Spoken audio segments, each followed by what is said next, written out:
And Devin Haney, what do you know what the opponent could be there?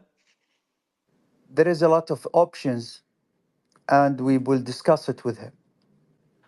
Right, back after Fury Usyk, I spent a bit of time with Ryan Garcia, and I Mm. was very surprised and interested. He called me yesterday. What are your thoughts? I want to do big fight with him, and he asked me to do the rematch between him and Haney, and we want to see this fight. I would love to But see that fight. but I will tell you my situation now. I was the minister of sport in my country, and after that, the minister of entertainment in my country. I am against the drugs and against everything about it. I said to Ryan Garcia, you must pass the test and clear yourself, and I am waiting for you. And this is fair. We believe he has a suspension at the minute, but until after that, April, and he's ready to he have a suspension in America. He can do something in Saudi Arabia, but I will not do it in Saudi Arabia. I will respect the suspension, but if he solve his problem, we are ready to do something with him. So Bill Haney gave his reaction to Ryan Garcia refusing to enroll with VADA for the Devin Haney rematch after he called out Devin Haney and said on multiple occasions that he's already training for the Devin Haney rematch. Bill said, quote, "Boy looked like he's on a bicycle running from VADA faster than Armstrong in the Tour de France. Ryan had his shot to step up, but we respect our time and the sport. We are moving forward to bigger things. If you can make peace with how he handled it, so can we. Champions don't wait." End of the quote. I want you guys to keep in mind, Ryan Garcia is the one who called out Devin Haney for a rematch. He said, look, you said I cheated the first time. Well, how about this? Let's fight again to determine the real winner this time on an even playing field. Then Ryan revealed he's already training for the Devin Haney rematch. Check it out. Crazy, bro. Training, long day, a lot of traveling. You just put anything on at a certain point. How many days a week you training now? We train every day. Every day? Every day. We gotta be ready. So when Devin Haney wants that fade again, we already beat it one time. We do it again. If we do it twice, no debating anymore. I beat his ass like he stole something. Think that three. bit of time with Ryan Garcia, and I was very surprised and interested. He called me yesterday. I want to do big fight with him, and he asked me to do the rematch between him and Haney, and we want to see this fight. I would love But to see that fight. but I will tell you my situation now. I was the minister of sport in my country, and after that, the minister of entertainment in my country. I am against the drugs and against everything about it. I said to Ryan Garcia, you must pass the test and clear yourself, and I am waiting for you. And this is fair.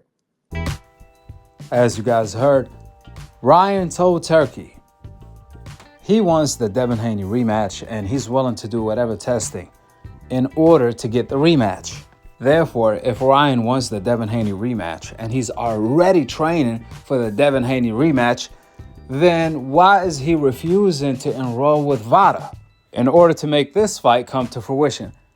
The only possible reason and the only logical reason is that Ryan Garcia is still on that forbidden fruit.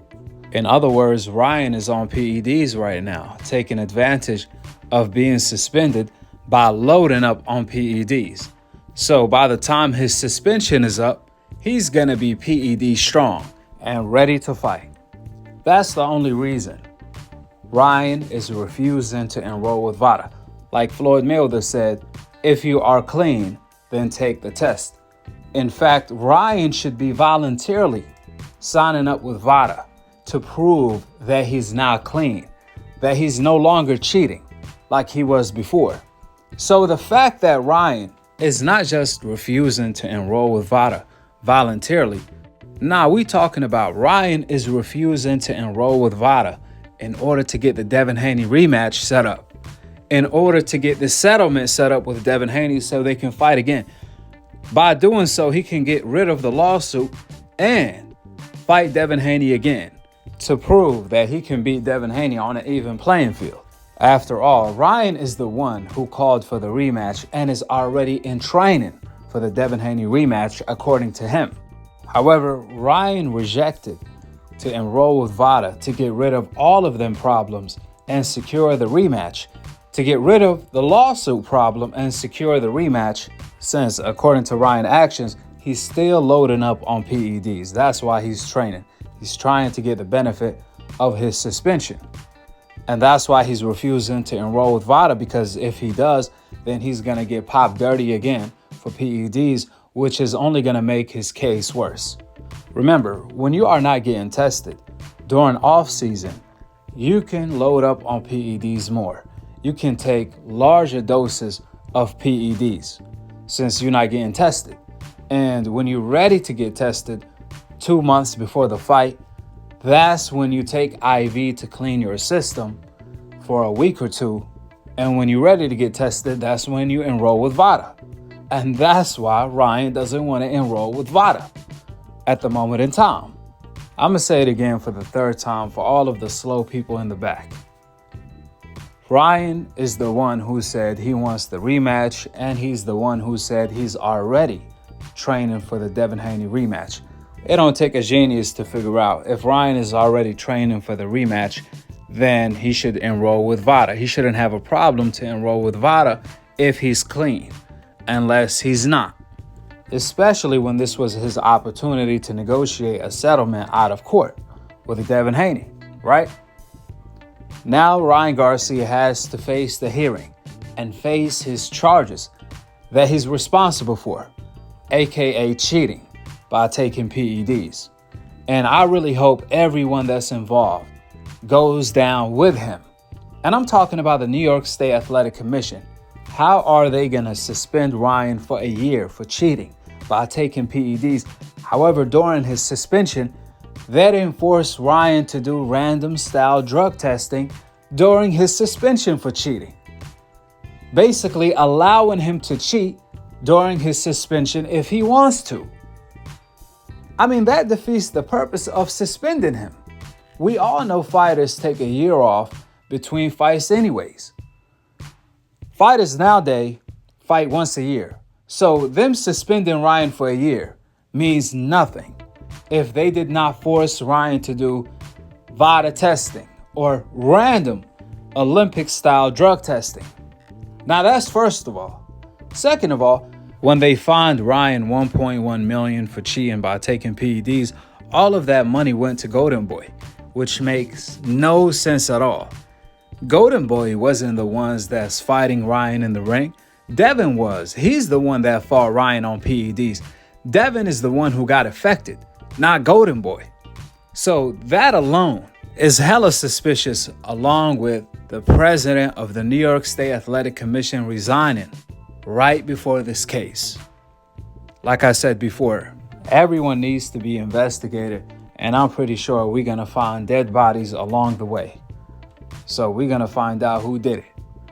Thanks to Ryan refusing to enroll with VADA. Last but not least, I want you guys to pay attention to how biased old media is, how racially biased they are, to the point where before they used to spin the news, but now they are trying to bury the news of Ryan Garcia rejecting VADA testing to enroll with VADA for the Devin Haney rematch in order to settle out of court. I want you guys to notice and peep how old media didn't even report on the news. Usually they will put a spin to it, but because they can't put a spin to this, since you only could be refusing to enroll with VADA only if you dirty, that's when they decided to bury the news in order to protect Ryan Garcia's image as much as they can, doing damage control to the guy who said F all the N-words with the hard ER and all of the Muslims. We all know what time it is. If this was vice versa, Chris Mannix, Mike Coppinger, Michael Benson, and everyone in boxing, all of old media will be reporting the news. This will be on the front page. If Devin was Ryan and Ryan was Devin, and Devin was the one who was refusing to enroll with VADA. But because Devin Haney has the complexion for the neglection, they trying to bury the news. But it's too freaking late. Because only three things that can never be hidden are the sun, the moon, and the truth. They will eventually come out. With the opinions out of the door and the facts laid out on the table, go ahead and drop your thoughts in the comment section below. To all of the Devin Haney haters who said Devin Haney is soft for suing Ryan instead of fighting Ryan, well, it turned out that Devin Haney sued Ryan in order to force the rematch because Ryan was giving Devin Haney the runaround. What are you guys going to say now? Are you guys going to call Ryan soft for rejecting VADA and the rematch? Or are you guys going to defend Ryan, just like you guys defended Ryan Garcia for cheating by taking PEDs against Devin Haney? Subscribe below and to be continued on the next episode of Akhi TV. Peace out. Wa alaikum assalam wa rahmatullahi wa barakatuh. So here's the way it works, and I'm sure Chris also understands because Chris partially explained this to me as well. Here's how it works when you're microdosing. So you bigger dose off season, which is not when there's no fights and nobody's getting tested because boxing is the Wild West and doesn't test in between fights. Yep. And then you're microdosing during camp. And when you're microdosing, it is trapped in the fat and therefore not going into your bloodstream, so therefore it's harder to catch you. When a fighter struggles to make weight, sometimes they're losing all that fat and you get a little bit of tricklage coming out of the fat, and the drugs will come out in small spurts. That's why they're always caught in small doses. And people, the moronic part of the population will say, oh, that's not enough to help him. No, that's just the part that finally leaked. It's the leftovers, essentially. Yes, and because they struggle in weight, which is also a typical thing when you start to think about it, why guys keep moving up in weight. So there's less struggles when they're doping to make weight, and therefore they keep moving up in weight and keep showing no signs of weakening and no signs of aging and no signs of, we don't have to name names. The boxing's right with it, you know? But nonetheless, now when I started to learn this part, because every single time a guy fails, I'm always asking questions and I'm always learning a little bit more. And this time, when it came to this microdosing situation, it's a big way to beat even the random drug tests because it's not going to show up unless you're really draining yourself. So therefore, it makes sense why guys keep moving up in weight. So Ryan was struggling to make the weight and he failed right at the end. But he passed in the middle of camp. This kind of explanation is an explanation worth looking into when it comes to his failed B test, B sample. As for the lawyers, they're going to play lawyer and they're going to manipulate it as much as possible and mention that he passed those tests in the middle of camp. Well, I just explained to you in the method that microdosing work why he would have passed the tests in the middle of camp but failed at the very end. Because at the very end was when he was drained. Remember, he struggled to make weight. He was drained and therefore the substances start coming out, which is also explains why he's now talking about fighting at welterweight, junior middleweight, super middleweight against Benavidez. You also get a little bit of sense of why he would do that as well if this is the case. So once you know how the science of it works, you start to really put things together. You can reach your own conclusions. If you want to be a groupie, you can and reach no conclusions. But I'm the person who's going to keep thinking about and keep thinking about not just fighters now, like Ryan, but also fighters in the past, fighters that have failed, fighters that have not failed, and so on and so forth. Really puts a light bulb over the situation. Have you had a chance to talk to Saul, to Canal, Ryan? Have you had a chance to talk to him? Hey, what if a boxing league? Imagine a boxing league where you can do steroids. That'd be cool. I think they have it's called the enhanced game. No, it's called Pride FC in Japan. Is it? Yeah, Pride. That shit's nuts, huh? Pride in the contract said you're allowed to use steroids. Hey, that's the only way it's even. Let everyone juice. I think you've been in the ring with someone that sounds Oh yeah. I thought Oscar Dortmund was steroid. That motherfucker is crazy. Why? I hit him with some shit. Yeah. Bro, this thing Terminated. I'm like, okay, bro. Relax.